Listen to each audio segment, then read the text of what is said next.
Malkajgiri parliament పరిధి అంతా కూడా రంగారెడ్డి జిల్లా పరిధి కిందకి వస్తుంది కాబట్టి అనేక నెలలుగా అనేక సమస్యల మీద జిల్లా ఇన్ఛార్జి మంత్రి అయినటువంటి శ్రీధర్ బాబు గారికి ఇవ్వడం జరిగింది.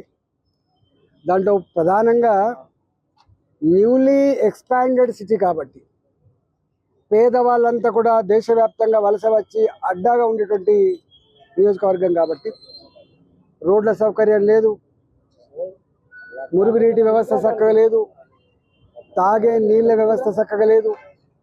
డబుల్ బెడ్రూమ్లు కట్టినప్పటికి కూడా ఎవరికైతే అలకేట్ చేసిండ్రో వాళ్లకు ఇళ్ళు అప్పచెప్పకుండా మధ్యలో వేరే వాళ్ళకి ఆక్రమించుకోవడం అభిమానిస్తాము. Hyderabad is nothing but a city of lakes అని చెప్పి గర్వపడతాము.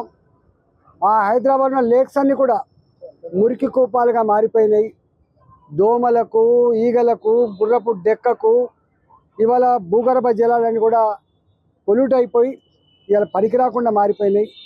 ఇవన్నిటి మీద మీరు కొంత దృష్టి పెట్టి కనుక వీటిని బాగు చేయకపోతే ఇలా రూరల్లో ఉన్నటువంటి సమస్యల కంటే కూడా అర్బన్లో ఉండే సమస్యలు ఎక్కువ ఉన్నాయని చెప్పి వారికి ఇలా చెప్పడం జరిగింది. మున్సిపల్ అధికారులను కూడా వారు మాట్లాడినారు. హైడ్రాలో ఈ హైడ్రా వచ్చిన తర్వాత అనేక మంది బ్రోకర్లు బయలుదేరిండు. హైడ్రాకి మీ కంప్లైంట్ పోయింది, మీ గురించి హైడ్రా ఆలోచిస్తుందని చెప్పి బ్లాక్మెయిల్ చేసి ఇండైరెక్ట్గా డబ్బులు కూస్తూ ఉన్నారు. వాటి మీద దృష్టి పెట్టండి. ఈ బ్లాక్మెయిలర్లు, ఈ దొంగతనంగా డబ్బులు గుంజే వాళ్ళు ప్రజలకు కంటి మీద కొనుక్కు లేకుండా చేస్తూ ఉన్నారు. దీంట్లో విక్టిమైజ్ అయ్యేంత కూడా ఉన్నవాళ్ళు ఎవరు విక్టిమైజ్ కారు, నిజమైన పేదలు మాత్రమే విక్టిమైజ్ అవుతున్నారు. దాని మీద కూడా మేము దృష్టి తీసుకురావడం జరిగింది. అకారణంగా కొన్ని గుళ్ళు అన్నీ కూడా ఇవాళ ఎండోమెంట్ కింద వేసి సెంటిమెంట్గా ఉంది. చిన్న చిన్న దేవాలయాలు ఆ బస్తీ వాసులు, ఆ కాలనీ వాసులు నడుపుకున్నటువంటి దేవాలయాలు కూడా వీరు ఎండోమెంట్ చేయడం వల్ల అనేక రకాల ఇబ్బందులు అవుతూ ఉన్నాయి. అదేవిధంగా అంటే చెరువుల సమస్య కావచ్చు, డబుల్ బెడ్రూమ్ల సమస్య కావచ్చు, మురుగునీళ్ళ సమస్య కావచ్చు, తాగే నీళ్ళ సమస్య కావచ్చు, రోడ్ల సమస్య కావచ్చు, ఇవాళ దుర్గంధపూరితంగా ఉన్నటువంటి డంప్ యార్డులు కావచ్చు, వీటి మీద మాట్లాడినాం. డంప్ యార్డు కూడా మీకు మాసప్ ట్యాంక్ ఉంది, దాని కిందనే డంప్ యార్డు ఉంటుంది.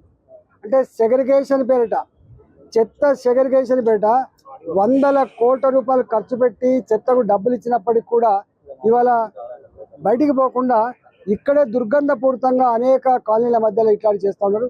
అందులో మచ్చబొల్లారం కూడా రీసెంట్గా కూడా కడతా ఉన్నారు.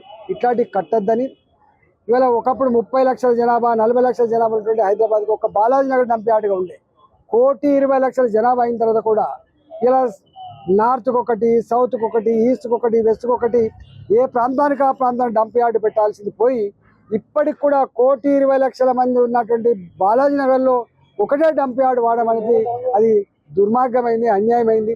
అక్కడ మొత్తం పురులంతా కూడా ప్రజలకు పారుతాడు. లక్షల మంది ప్రజలకి కంటి మీద కొనుక్కు లేదు. ప్రజానికానికి ఇవాళ దవాఖానాలలో లక్షల రూపాయలు ఖర్చు పెట్టే పరిస్థితి వచ్చింది. కాబట్టి ఇంత టెక్నాలజీ వచ్చింది కాబట్టి తడి చెత్త, పొడి చెత్త, సెగ్రిగేషన్ మీరు ఏం పేరు చెప్తారో కానీ చెత్త అంతా కూడా బయటికి పంపాలి.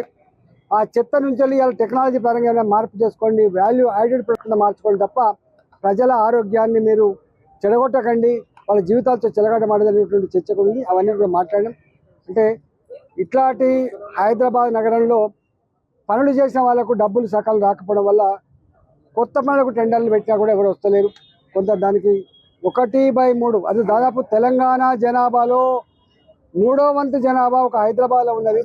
మనం వేల కోట్ల రూపాయలు గ్రామాల్లో ఖర్చు పెడతా ఉన్నాం, కానీ హైదరాబాద్లో మనం ఖర్చు పెట్టే డబ్బు చాలా తక్కువ ఉంది. కాబట్టి ఇవాళ హైదరాబాద్లో అనేక రకాల సమస్యలు ఉన్నాయని చెప్పి వారికి నివేదించడం. ఇట్లాంటి అనేక సమస్యల మీద శ్రీధరబాబు గారు మాట్లాడి ఆల్రెడీ దానికి హైదరాబాద్ సెంట్రల్ విశ్వవిద్యాలయ సమయ ఇష్యూ ఆల్రెడీ మేము ఢిల్లీలో మాట్లాడినాం, ఢిల్లీలో ఏం చేసాం మీరు చూసిండ్రు. కాబట్టి ఇక ఇప్పుడు దాని మీద ఆల్రెడీ ఆగిపోయింది కాబట్టి ఇంకా దాని మీద మేము మాట్లాడేది లేదు. జనరల్గా మేము కూడా మంత్రులుగా పనిచేసిన వాళ్ళం, సిస్టమ్ ఎట్లా పనిచేస్తుందో మాకు కూడా తెలుసు. ఇప్పుడు వారు అధికారంలో ఉన్నారు, ఇవాళ మొన్నదాకా మేము అధికారంలో వచ్చు, రేపు ఇంకోటి అధికారంలో వచ్చు. ఎవరి అధికారంలో కూడా మంత్రులుగా బాధ్యత కలిగినటువంటి వాళ్ళుగా ప్రభుత్వ పరంగా ప్రజలకు సౌకర్యాలు కల్పించే బాధ్యత ఉంది కాబట్టి, ప్రజల సమస్యలు పరిష్కరించే బాధ్యత ఉంది కాబట్టి ఇవాళ డెఫినెట్గా వచ్చాయి. వారు ఒకప్పుడు మంత్రిగా ఉండే, మేము అప్పుడు ఎమ్మెల్యేగా ఉన్నాము.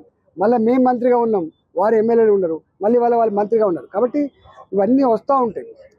ఒక్కొక్కసారి బాధ్యతలు పెరిగితే ఒక్కొక్కసారి మనం ప్రజలకు సేవ చేసే అవకాశం ఉంటుంది. కాబట్టి ఎవరు అధికారంలో ఉన్నా కూడా ఏంటంటే ప్రజలకు మాత్రం ఇబ్బందులు కలగకుండా హైదరాబాద్ నగరంలో సౌకర్యాలను మెరుగుపరచాల్సిన బాధ్యత, పరిష్కరించాల్సిన బాధ్యత అని చెప్పడం జరిగింది. వారు కూడా పాజిటివ్ రియాక్ట్ అయ్యింది.